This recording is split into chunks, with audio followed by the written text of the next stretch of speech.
नसीब वालों में मेरा भी नाम हो जाए, नसीब वालों में मेरा भी नाम हो जाए, जो जिंदगी।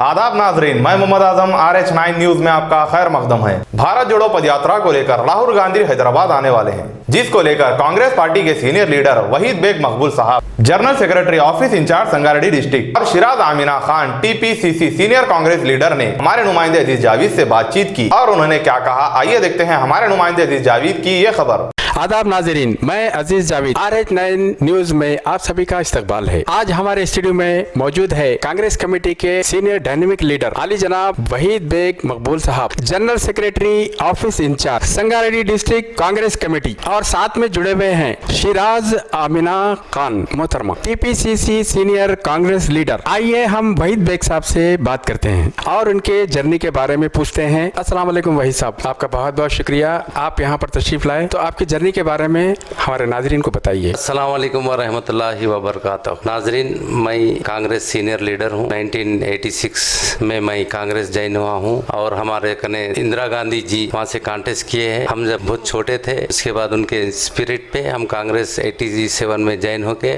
कांग्रेस पार्टी की मजबूती के वास्ते कांग्रेस पार्टी को जिताए हैं वहाँ। इंशाल्लाह अभी भी हम लोग कांग्रेस में के काम कर रहे हैं।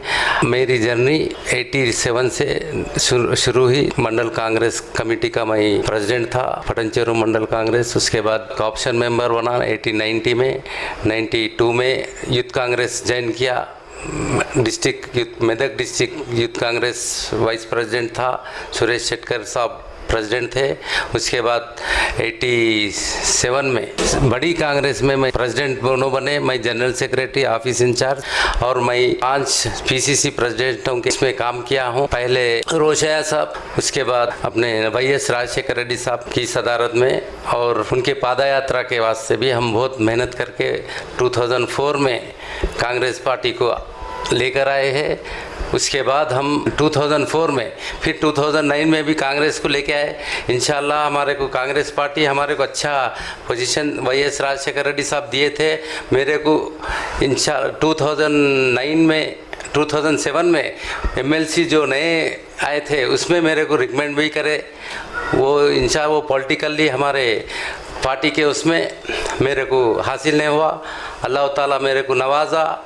मैं वो हासिल नहीं हुआ भी तो मेरे को हज का मौका मिला, वो इम्पॉर्टेंट था मेरे को। वो इम्पॉर्टेंट से मैं हज को चलेगा। उसके बाद फिर इलेक्शंस आए। वो इलेक्शन में कांग्रेस पार्टी तेलंगाना लेके दामोदर राज नरसिम्हा के सदारत में मैं ये पूरे वो YS राजशेखर रेड्डी को दामोदर राज नरसिम्हा का मैं बहुत फ़ैन हूँ और मेरे ख़ास दोस्त भी है उनके उसमें मैं काम कर लेते हुए आया हूँ। इत्तेफाक से दामोदर राज नरसिम्हा तेलंगाना भी लाए हैं। फिर भी वहाँ हार हुई थी। हार होने से मैं दामोदर राज नरसिम्हा से दूर होगा। दूर बोले तो ऐसा कुछ नहीं है, उन्होंने खुद ही बोले आप बिज़नेस कर लो, बोले तो बिज़नेस कर लेते हुए 7 इयर्स में मैं बिज़नेस करके बिल्डर बना। बिल्डर बन के इत्तेफाक से फिर राहुल जी की पादा यात्रा आ रही। हाँ, दामोदर राज नरसिम्हा कने दशहरा मिलने गया था मैं, घर पे नहीं मिले। कहाँ हैं बोले तो गांधी भवन में। साहब मैं आपका ने खंडवा डाल ले रहा हूँ, मैं आपका ने कांग्रेस पार्टी को मैं काम करने के वास्ते आपका ने आ रहा हूँ। बोले तो इमीडिएटली गांधी भवन को गया मैं। जाते कि हम दोनों मिलकर हमारी मोहब्बत दोनों हम गले मिल के बैठे। साहब लेके जाके बहुत सा राजू कने मिला। मैं साहब से मिलना चाह रहा था। साहब को मेरे खंडवा डाल के मैं उनके साथ काम करने वाला था। तो उन्होंने क्या किया, AICC बोसा राजू सेक्रेटरी आए थे, उनका ने लेके जाके मेरे को मिलाए। उसके बाद माँ राहुल जी की पादा यात्रा भी आ रही थी, तो उस पर एक्टिव होके इंशाल्लाह राहुल जी ने बहुत अच्छा काम किया। हर एक को डेवलप करना बोले तो कांग्रेस पार्टी होना है। ये राहुल जी जो यात्रा कन्याकुमारी टू कश्मीर जो करे, हम लोग बहुत शुक्रगुजार है। और मैं 7 साल TRS में भी था। मैं दो वक्त हमारे MLA को भी जिताया। वहाँ के हालात बहुत ख़राब थे। TRS बोले तो बेकार TRS होगा। तेलंगाना DSO वाला कांग्रेस है, सोनिया जी ने दी। हम फिर भी दो टर्म उनको करे तो हमारे को रिकग्निशन नहीं है और कामा नहीं है। सिर्फ फैमिली मैटर चल रहा, वहाँ तीनों चारों का फैमिली मैटर चल रहा। इसलिए हम क्या करें, इमीडिएटली परसों बाई इलेक्शन में, कॉरपोरेटर इलेक्शन में भी चैलेंज करके 2 कॉरपोरेशन जिता तो बोल के बोला, जिताए हम। उसके बाद वो हरीश राव जी ने मेरे को यूज़ कर लेके छोड़ दिए। हम दोनों में डिफरेंसेस नहीं थे MLA के इसमें इन लोग आके यूज़ कर लेके चले गए। 2 कॉरपोरेटर जिता तो बोल के मैं वो TVM पे भी बोला था, T न्यूज़ में लाइव आया था। बीजेपी को हमारे कने आए थे बीजेपी वाले आके MIM को गालियाँ दे रहे, वहाँ बीजेपी नहीं है MIM को शुरू कर देते। इसलिए हम क्या करें, वो बेजार होके ये हमारे दामोदर राजनरसिम्हा के सदारत में हम कांग्रेस पार्टी में मिल गया मैं। और राहुल जी की जो यात्रा है कन्याकुमारी से और केरला से तमिलनाडु से कर्नाटका से 2 दिन पहले 23 को इंटर हुई और आज शुरू हुई। फिर हमारे तेलंगाना में 375 किलोमीटर का आज अब महबूब नगर चल रहा। इंशाल्लाह हम बहुत अच्छा वेलकम कर रहे।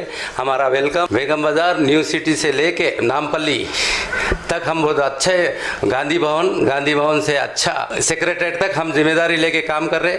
उसके बाद फटनचेरू, संगारेड्डी, अंदोल, नारायणखेड़ तक हमारा डिस्ट्रिक्ट, मेदक डिस्ट्रिक्ट का। उसके बाद ये सब Damodar Rajanarasimha public city chairman है उनकी सदारत में ये पूरा पब्लिक सिटी कर लेते हुए इंशाल्लाह बॉर्डर तक जाएंगे। तेलंगाना बॉर्डर डेगलूर विलेज है, वहाँ से महाराष्ट्र स्टार्ट होता। हम वहाँ तक जाके इनको अलविदा कहेंगे इंशाल्लाह। और उसके बाद स्पेशली मैं राहुल जी ने 1,500 किलोमीटर चले हैं।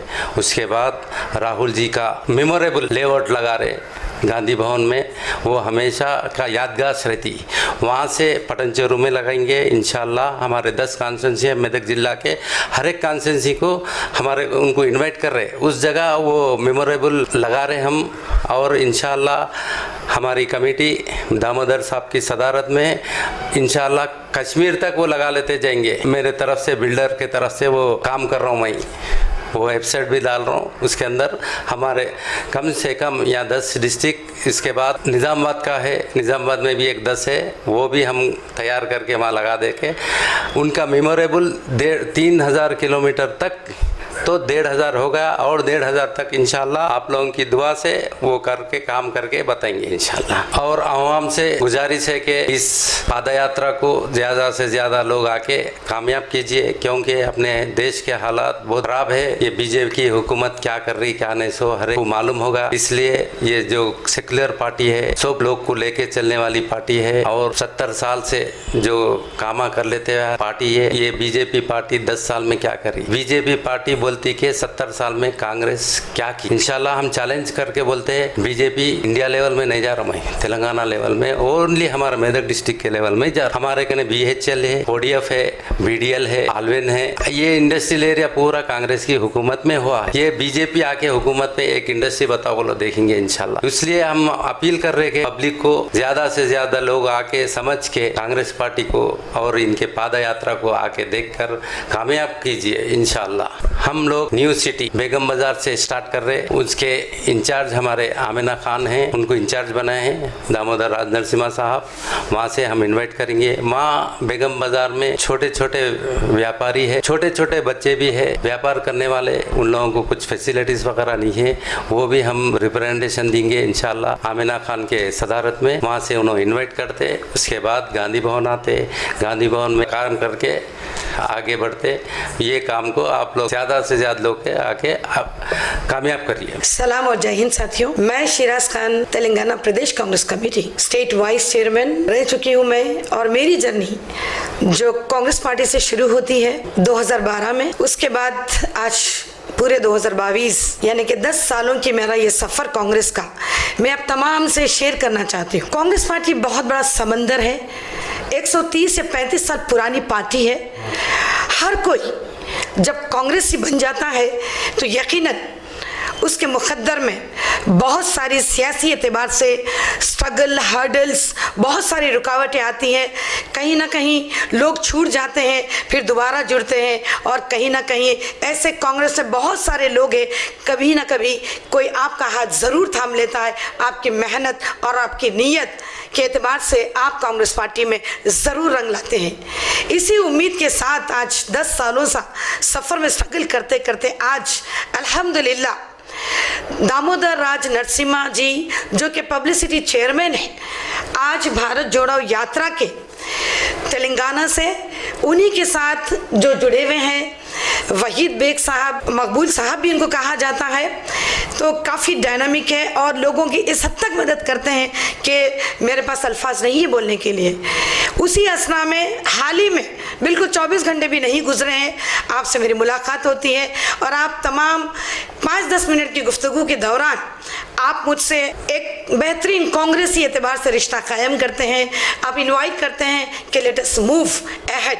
जब भारत जोड़ो यात्रा का जो मकसद हमारे सामने है, तो क्यों नहीं हम जुड़कर काम करें। हमें ऐसे ही डेडिकेटेड लोगों की ज़रूरत है जो इस यात्रा में दामोदर राज नरसिम्हा जी का साथ देते हुए इस यात्रा को तेलंगाना में 375 किलोमीटर की रवानगी में हम साथ और हिस्सा लेते हुए इसको कामयाब बनाइए। उसके बाद आज मैं आप तमाम के साथ मौजूद हूँ, सामने मौजूद हूँ, स्टूडियो में बैठी हुई हूँ और अर्ज़ करना यही है कि जैसे कि आज तेलंगाना आवाम में और पार्टी के तमाम लोगों में, दीगर अपोजिशंस में भी बहुत सारे ऐसे सवाल उठ रहे हैं, क्या राहुल गांधी जी की इस भारत जोड़ो यात्रा क्या वाकई सक्सेस होगी? इस यात्रा का पीछे का मकसद क्या है? क्यों जुड़ना चाहिए भारत जोड़ो यात्रा से?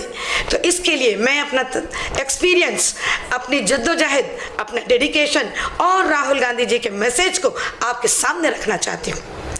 साथियों और दोस्तों, मैसेज मंजर आम पे है। राहुल गांधी जी जिसको आज लोगों ने सराहा रहे हैं, लोग उनकी हिम्मत अफजाई कर रहे हैं, लोग उनका साथ देने के लिए दूर दूर से, जिसमें बच्चा है, बूढ़ा है, महिलाएं हैं, बुजुर्ग लोग हैं, यकीनन कई किलोमीटर्स चलते हुए राहुल जी के गले लग रहे हैं, राहुल जी के साथ उनका आशीर्वाद शेयर कर रहे हैं, अपना दुख दर्द, अपनी परेशानी, जहाँ पर किसान आकर मिल रहा है, महिलाएं आके मिल रही हैं, बच्चे आके मिल रहे हैं, यूथ आके मिल रहा है, नौजवान लड़के लड़कियां आके मिल रहे हैं, और जिसको होप यानी उम्मीद नहीं बाकी रही इस देश में, क्योंकि ज़िंदगी बहुत मुश्किल कर दी गई है बीजेपी सरकार द्वारा। तो मैं यहाँ पर भाजपा सरकार के उन कारनामों की आपको सामने थोड़ी तवील गुफ्तगू करूंगी। जैसा कि आप जानते हैं कि 2014 से आज 2022 तक नरेंद्र मोदी सरकार इस देश को क्या दिए हैं, सिर्फ और सिर्फ इस देश को अंदर से खोखला करने की कोशिश की है, अंदर से इस भारत की एकता को, इसके भाईचारे को तोड़ने की लगातार कोशिशें की जा रही है। और इसी के चलते राहुल जी अपने घर से, अपने महल से निकलकर, जहां पर राहुल जी को एक नकारा लीडर, एक पप्पू का नाम या लेबल स्टैम्प दिया गया था, वहीं पर राहुल गांधी जी, जिसका खानदान ये बताता है कि इस देश के लिए नेहरू जी ने बहुत सारी कुर्बानियां दी थी। आज़ादी के बाद, आज़ादी से पहले इस गांधी फैमिली ने बहुत सारे कुर्बानियों के साथ दीगर सभी लोगों को मिलकर इस देश को आज़ाद किया था। आज वहीं पर नरेंद्र मोदी सरकार नेहरू जी पे सवाल उठाते, उसके बाद इंदिरा जी जो कि राहुल जी की दादी है, आप सभी जानते हैं, तारीख उठा के देखिए, गूगल करिए, आपको मिलता है कि इस गांधी फैमिली का एक खून का खतरा इस देश के लिए लगाया गया। उस पोता है इंदिरा गांधी जी के राहुल जी, और आज राहुल गांधी जी के इस सफर को भी बहुत जगह, इस भारत जोड़ो यात्रा को भी नाकाम करने की, तोड़ने की और रोक देने की कोशिश की जा रही है।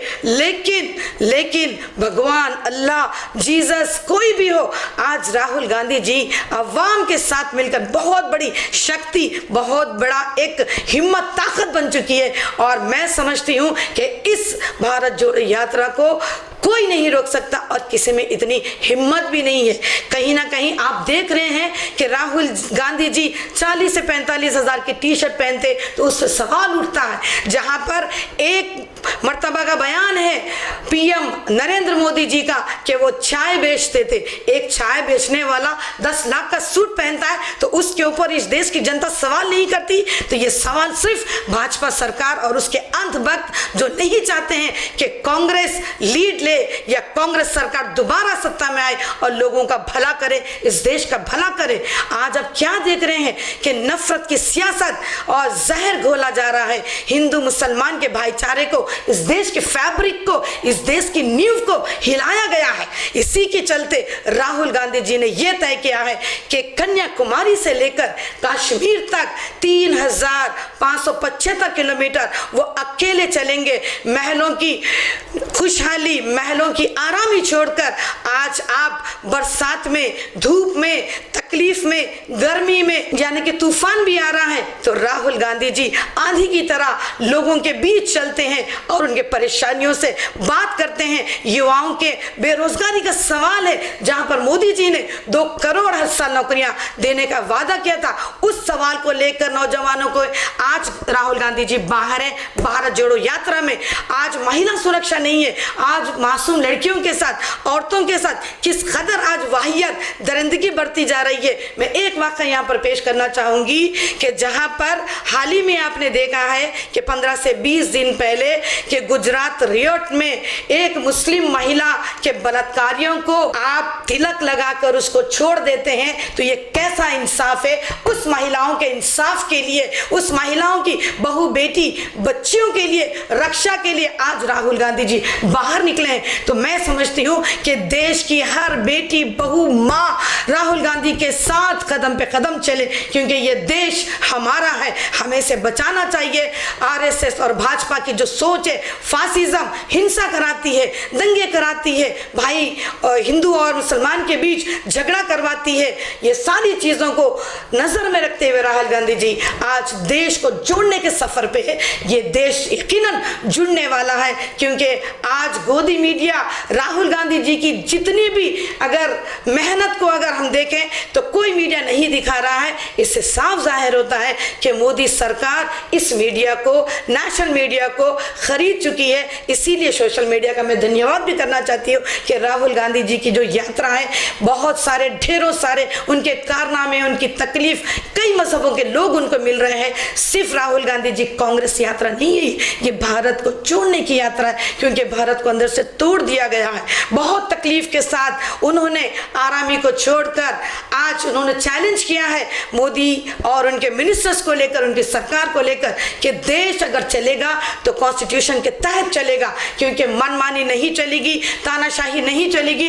क्योंकि आपने हाल ही में देखा है पिछले साल कोविड के दौरान कई किसानों को मारा गया है, 1000 से 1200 किसानों की शहादत हुई है, कई जाने गई हैं, लेकिन भाजपा सरकार आज तक भी किसानों के ऊपर रहम नहीं कर रही है, क्योंकि जबकि उनका हक है कि एमएसपी को फिक्स किया जाए, आज भी वो सवालिया निशान बन के रह गया। जब भी भाजपा सरकार को पूछा जाता है कि इन मुद्दों पर सवाल करते हैं तो मोदी जी खुद चुप हो जाते हैं और उसके बाद उनके मंत्री तो सवाल का कोई जवाब ही नहीं देते। सवाल की बजाय वो दूसरे सवाल पैदा कर देते हैं, जहां पर कम्युनलिज्म यानी कि हिंसा, ये सारी चीजें हिंदू मुसलमान, मस्जिद मंदिर, टोपी, दाढ़ी और हनुमान चालीसा और लाउड स्पीकर पे बातें होती है, नमाज को जगह पे पढ़ने देने की बात होती है। ये सारे मुद्दे मंजर आम पे दिखाया जाता है ताकि इन मुद्दों को जो कांग्रेस के राहुल गांधी जी है, सोनिया गांधी जी है, या हमारी पूरी टीम जो सवाल कर रही है अपोजिशन को लीड करते हुए,